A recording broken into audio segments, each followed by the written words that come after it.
WADR, promoting dialogue. It's midday in Dakar and Banjul, 1 p.m. in Lagos. Good afternoon and welcome to Newslink on West Africa Democracy Radio, broadcasting on 94.9 FM and all WADR platforms. I am Veronique Njai, and here are our top stories. Benin's President-elect Romuald Wadani welcomes results of Sunday's presidential elections, calls for national unity and continuous reforms. Liberian police crack down on students' protest over unemployment and injustice. You cannot promise the people that you create judge, then you come into power now, you can see anything happening. 67% of the population, they don't have access to electricity, while government officials on executive plan. Tripartite meeting on Central Sahel refugee crisis concludes in Bamako, and journalists and civil society in the Gambia reject government's proposed media regulation. The minister's comments demonstrates that he is unwilling to engage in any progressive discussions on media regulatory system that safeguards press freedom and freedom of expression in the Gambia. Please stay tuned for the details of these stories and more. West Africa Democracy Radio. It's you speaking. Thank you for joining us. We begin in Benin, where President-elect Romuald Wadani has publicly reacted to the announcement of preliminary results of the April 12, 2026 presidential election. The National Autonomous Electoral Commission, SENA, declared preliminary results of Sunday's election on Monday, which also declared Wadani's lead with 94%. In an official statement on Tuesday, Wadani welcomed the results, calling it a victory at the ballot box. Augustine Colley completes the story. In his statement addressed to the nation, Romuald Wadani called for national unity and continuity of reforms. He said the election was conducted under satisfactory conditions and praised the electoral authorities for enabling citizens to vote freely. The winning candidate also highlighted what he described as a strong voter participation marked by fervor, conviviality, and discipline, while commending all stakeholders involved in the process.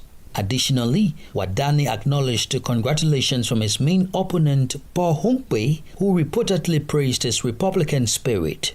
In his remarks, the presidential coalition candidate said he accepts the early results with humility, describing them as the expression of national mobilization involving voters, political parties, unions, and the diaspora. Romuald Wadani said the outcome reflects a desire for unity in a challenging international context and pledged to take these results into account as he prepares for the responsibilities ahead. According to preliminary results released by the National Autonomous Electoral Commission, SENA, Wadani is currently leading the electoral polls with 94%.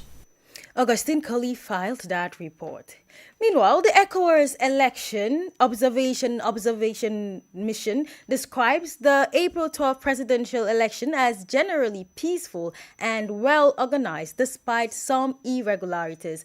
In a preliminary statement issued Tuesday in Cotonou, the mission led by former Ghanaian President Nana Akufo-Addo said voting took place in a calm atmosphere with security forces present but not intrusive. The ECOWAS Commission statement noted that most polling stations opened on time, although some delays were reported due to logistical challenges and the absence of electoral staff. Usman Umar has the details. In its preliminary statement, ECOWAS Observation Mission notes that most polling stations ensured voting secrecy and supported inclusive participation, including assistance for people with special needs. However, the mission reports isolated incidents, including early opening of some polling stations, issues with queue management and voter verification, and delays in delivering voting materials. During the day, observers also documented cases of ballot stuffing, attempted vote buying, and intimidation of election officials. Despite these concerns,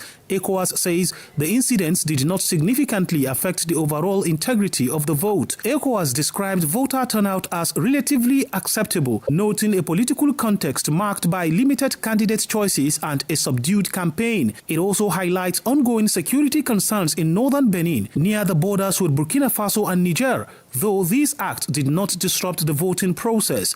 Among its recommendations, ECOWAS calls for improved training of electoral staff, better logistics, clearer timelines for announcing results, and stronger civic education efforts to boost voter turnout. Usman Umar filed that report. Elsewhere in Nigeria, concerns are growing over rising insecurity and its possible link to politics as the country prepares for the 2027 general elections. This follows recent remarks by Senate President Godswill Akpabio, who suggested that increasing violence in parts of the country could be tied to pre-election activities. But how do Nigerians view these concerns and what changes are needed to address them? WADR's Yechenu Sasitu tells us. Across parts of the country, many Nigerians express fear about safety, especially as the election season draws nearer. I guess they are politicizing everything. For the insecurities to have lasted this long, we must have some sort of sponsors in government. For me, it gives me concern because for the senior president to even say this, it shows you that it's a challenge. So we need to deal with this. To know that security is even based on political interests is very disturbing. All I can say is that everybody have to be careful this election period. While reactions remain mixed, some Nigerians agree that political tensions often contribute to insecurity, while others believe leaders should focus more on solutions than statements. Reacting to the Senate President's comments, political commentator Ugochukwu Bamidele says timing and tone are critical during the current security climate. Because explain to me how you politicize and spit on the graves of those who lost their lives due to terrorism, due to insurgency, due to insecurity that government has the capacity to nip in the bud. He adds that beyond political rhetoric, Nigerians need to see concrete actions that will make them feel safe as the 2027 elections approach. Nigerians will feel secure when they see that the government is determined to make sure that those who died in Jos, in Yelwata, in Benue State, in the Borno bomb blast recently, and in many other parts of Borno, those who now live in Borno but sleep in Cameroon at night for fear of being attacked, that they see and feel justice being done for them. As the crisis unfolds, many citizens expect improved security, accountability, and reassurance that their lives will not be caught in the crossfire of political competition. For the WADR, Yechenu Sasitu in Abuja. More stories coming up on West Africa Democracy Radio. Newslink continues. And now we head to Liberia, where hundreds of students took to the streets of Monrovia on Tuesday, demanding action on youth unemployment and growing injustices affecting young people. The protest, held under the theme Match for Jobs and Justice, was organized by the Students' Unification Party and drew participation from universities, including several high schools across the country. What began as a peaceful demonstration later turned into chaos as officers of the Liberian National Police fired tear gas to disperse the crowd.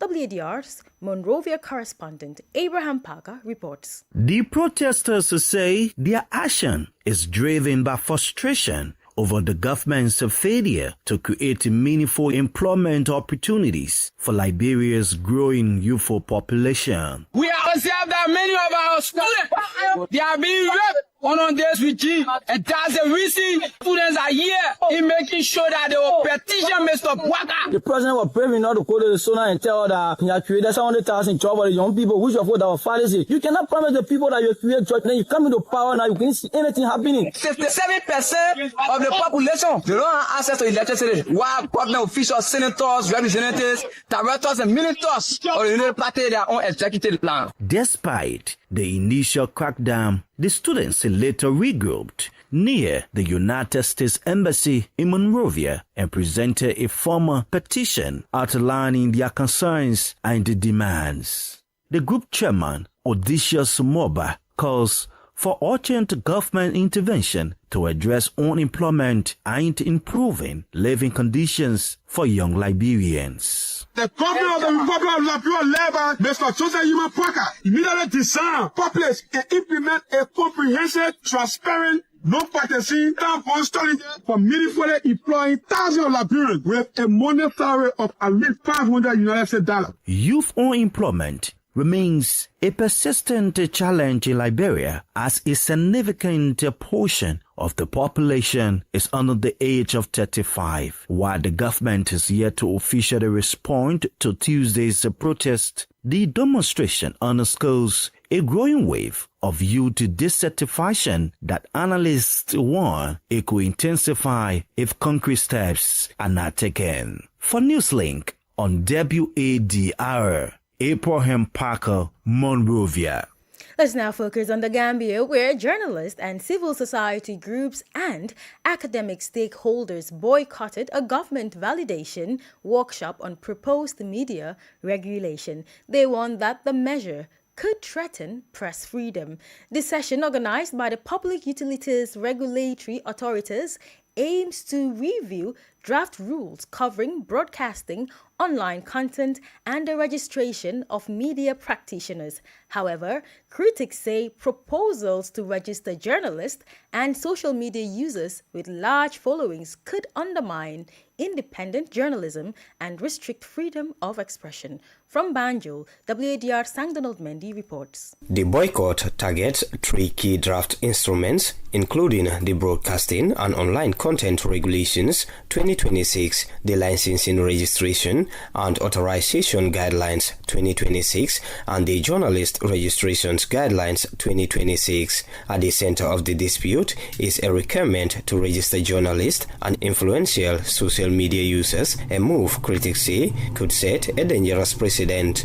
During the workshop, Information Minister Ismail Assisi was caught on a hot microphone, reacting to the absence of journalists and suggesting he preferred their non-participation. His remarks have drawn public criticism. Modi Diouf, Secretary General of the Gambia Press Union, says the comments raise serious concerns about the government's commitment to engaging the press. The minister's comments demonstrates that he is unwilling to engage in any progressive discussions on a media regulatory system that safeguards press freedom and freedom of expression in the Gambia. Meanwhile, human rights activist Madi Jobate also expresses concern about the minister's remarks. It's rather disappointing and very worrying that the minister could not see things, from a positive point of view, but rather wants to approach things from a very autocratic and a very violent and a very vindictive way. Similarly, Yusuf Taylor, president of the Gambia Online Media Association, warns against the minister's statement. Such comments reinforce the perception that the consultation process is merely a procedural formality rather than a genuine effort to engage meaningfully with stakeholders and address legitimate concerns within the media sector. Reactions from within the media community have been swift, with journalists warning that the registration of practitioners and influencers could affect freedom of expression. For Newslink on East Africa Democracy Radio, I am Sangdana Mendy, reporting from Banjul. We head to the Central Sahel region now as a tripartite meeting on the refugee situation concludes this Wednesday. The session brings together Mali, Burkina Faso, and the United Nations High Commissioner for Refugees. For 3 days, experts have been exploring ways to strengthen cooperation and support the voluntary return of refugees. The talks come amid a challenging regional context, with forced displacement continuing to affect thousands across the Sahel. Emo Edit completes the story. The discussion notably allowed for an assessment of the scale of the crisis. Mali is currently hosted more than 291,000 refugees and asylum seekers, the majority of whom are Burkinabe living in the central part of the country. Meanwhile, hundreds of thousands of Malians are living outside their country. For the UNHCR representative in Mali, Pierre Camara, the priority remains finding lasting solutions. This section of the Commission is taking place in a context marked on the one hand by an increase in the number of refugees in both countries, and on the other hand, by a reduction in the usual financial resources of our organization, the Office of the United Nations High Commissioner for Refugees. It is also clear that refugees themselves are increasingly committed to accessing durable solutions. This context challenges us all and calls upon us to adapt our responses to the wishes expressed by the refugees. In the same spirit of cooperation and shared responsibility, the Burkinabe authorities are also calling for a coordinated response to the scale of the challenge. Ye Toe is Secretary General of the Burkinabe Ministry of Foreign Affairs. The holding of this 14th meeting of the Tripartite Commission is the concrete expression of our common will to uphold a fundamental right, that of the freely consented and dignified return of our refugee brothers and sisters. At the conclusion of the discussion this Wednesday, several recommendations will be formulated, including strengthening cross-border cooperation, improving repatriation conditions, and providing better support for refugees in their reintegration. These are potential solutions that could contribute to providing concrete answers to a humanitarian crisis that continues to weigh heavily on the entire sub-region. Ali Cham's report from Bamako, voiced by Emo Edit. You're listening to Newslink on West Africa Democracy Radio, broadcasting on 94.9 FM and all WDR platforms. Here is a reminder of our top stories. Benin's President-elect Romuald Wadani welcomes results of Sunday's presidential elections, calls for national unity and continuous reforms. Liberian police crack down on students' protest over unemployment and injustice. Tripartite meeting on Central Sahel refugee crisis concludes in Bamako, and journalists and civil society in the Gambia reject government's proposed media regulations. Still ahead in the news, we have press review, guest interview, and sports news. Stay with us. Fresh and breaking news all the time. Hear it first as the news breaks, only on West Africa Democracy Radio. Newslink continues. Thank you for staying with us. Meanwhile, Burkina Faso is increasing its partnership with China. On Tuesday, Foreign Minister Karamoko Jean-Marie Traoré held talks with the Chinese ambassador to Burkina Faso, De Jong Zhao, in Ouagadougou. The meeting focused on strengthening bilateral cooperation between the two countries. Abdullah Hassan completes the story. During the meeting, officials of Burkina Faso and China reviewed the current state of relations and explored new opportunities to deepen their partnership. They highlighted the importance of increasing exchanges of delegations to better tap into existing opportunities. Discussions also covered several ongoing development projects which were described as generally satisfactory. These initiatives span key sectors including healthcare, agriculture, access to clean drinking water, energy, and human resource training, areas seen as vital to Burkina Faso's socio-economic growth.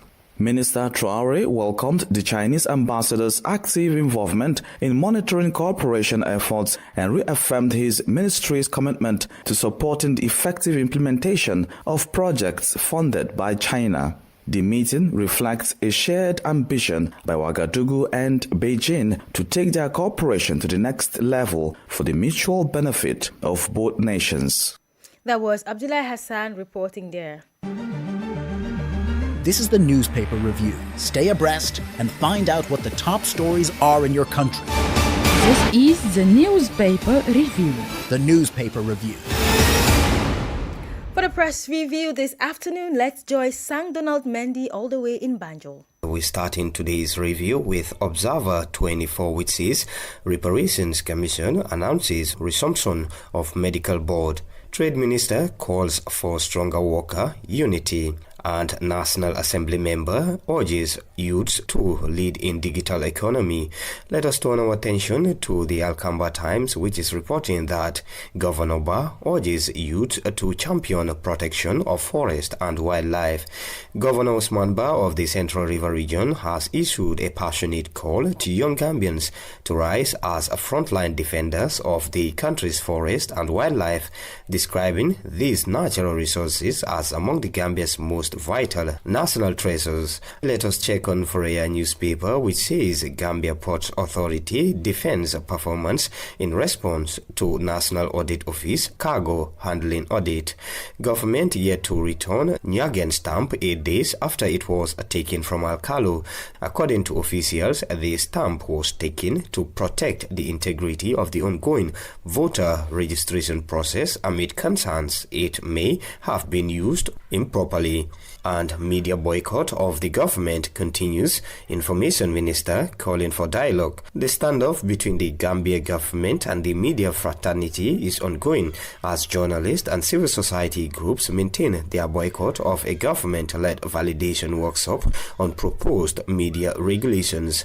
And that does it for this edition of Press Review. Back to you in the studios. That was Sang Donald Mendy with the press review from Banjul.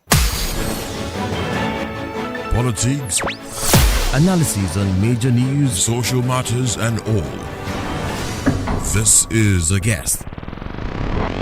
For our guest interview this afternoon, we remain in the Gambia, where journalists, civil society groups, and academic stakeholders in the country have boycotted a government validation workshop on the proposed media regulation. The session, organized by the Public Utilities Regulatory, aims to review draft coverings of broadcasting, online content, and registration of media practitioners. Our guest is Modu Juve, Secretary General of the Gambia Press Union, who explains the reason for the boycott.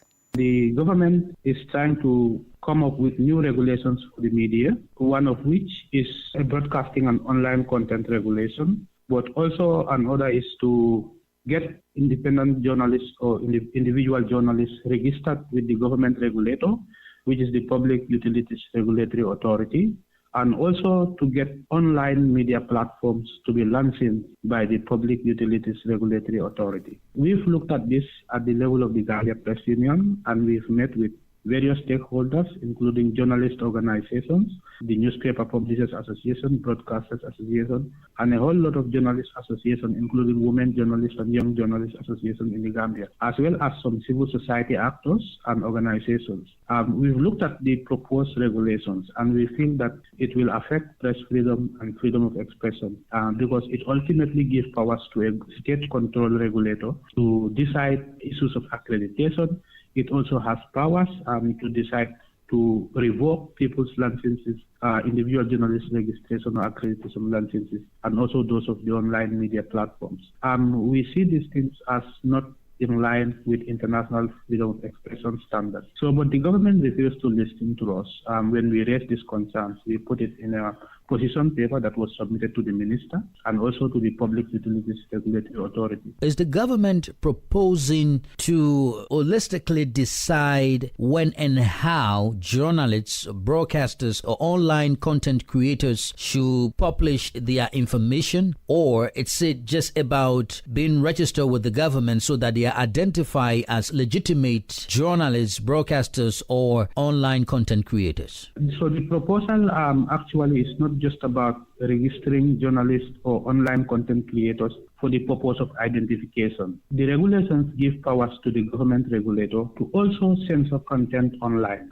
They can recommend for removal of content. They can also provide sanctions for journalists or content regulators who are seen to have posted something that they do not agree with, some things that are critical with the government or against the government. So these are also our concerns because the regulations also tend to limit certain issues that we journalistically are accepted, in terms of practice. Because it's saying in one of the regulations, it prohibits secret recording, for example. And we all know in investigative journalism, at some point, it's not always the case, but investigative journalists working on certain stories at some point need to go undercover, record or film people secretly, So the content regulation is restricting that, which will also affect accountability journalism, issues of exposing corruptions, and issues of misgovernance and those kind of stuff. How would you also term the government's justification that this validation is necessary, or this proposed regulation is necessary to curtail the issue of fake news and also ensure responsible journalism in the Gambia? Yeah, also for that, we do not agree with that because you don't bring regulations like this to decide who practices and who does not practice as a journalist in order to contain fake news, or misinformation and disinformation. As far as the fight against disinformation is concerned, what we think is best is to provide training for journalists to be able to identify misinformation and disinformation and to be able to tackle it in their reporting. What would the press union do, including journalists and online media or online content creators, if the government approves this regulation following the validation exercise? Well, if the government approves the regulations after the validation, what we have said in our resolution that was signed and endorsed by media organizations and civil society is that we would not cooperate. That we advise journalists not to go and register with PORA and, give them a mandate, the opportunity to be able to restrict their right to practice journalism. That was Wadr Diouf of the Gambia Press Union. And now for sports news, we begin with cycling as the first edition of the Women's Tour of FASO began on Tuesday, 14th April 2026. It will consist of 5 stages, while a route connecting several towns from country to highlight the region's diversity and foster community engagement. This international competition will also feature the participation of countries such as Benin, Burundi, Cameroon, Cote d'Ivoire, Kenya, Mali, Namibia, and Niger. The tour will conclude on April 19, 2026, with a closed circuit race in Ouagadougou. Meanwhile, the International Table Tennis Federation has organized the training in the Czech Republic for young African players as part of preparations for the Dakar 2026 Youth Olympic Games. 7 players from Uganda and Tunisia took part in the 2-week camp where they trained alongside members of the Czech national team and also competed in junior tournaments. The initiative aims to develop the next generation of talent with both players and coaches benefiting from high-level training. The Dakar 2026 Youth Olympic Games, set to be first held in Africa, will run from October 31st to November 13th across Dakar, Diamniadio and Saly in Senegal. And we have come to the end of this edition of Newslink on West Africa Democracy Radio, broadcasting from Dakar, Senegal. Thank you for listening, and many thanks to Ismaila Kamara and Wadr Diouf for the technical assistance. Do interact with us via our social media platforms, X, Instagram, and Facebook at WADR English. I am Veronique Njai. Good afternoon. And many thanks to you for listening to Newslink via Hot 104.3 FM, Hilltop Radio 104.7 FM, and Veritas Radio 102.9 in Banjul, the Gambia. We also appreciate our listeners in Liberia via Alternative Youth Radio 98.9 FM, Lofa County, Radio Kagama 94.5 FM, Nibe County, DCN Radio 91.3 FM, Riverside County, Radio Gulf FM 91.3 Sierra Leone in Nigeria, and Love 104.5 FM Abuja. For you listening via Radio Pad 95.1 Damango, Savannah region, and on Royals FM 104.7 Wenchi, Ghana, we say a big thank you. Remember, West Africa Democracy Radio is all about you, your views, and your opinions. WADR. You can listen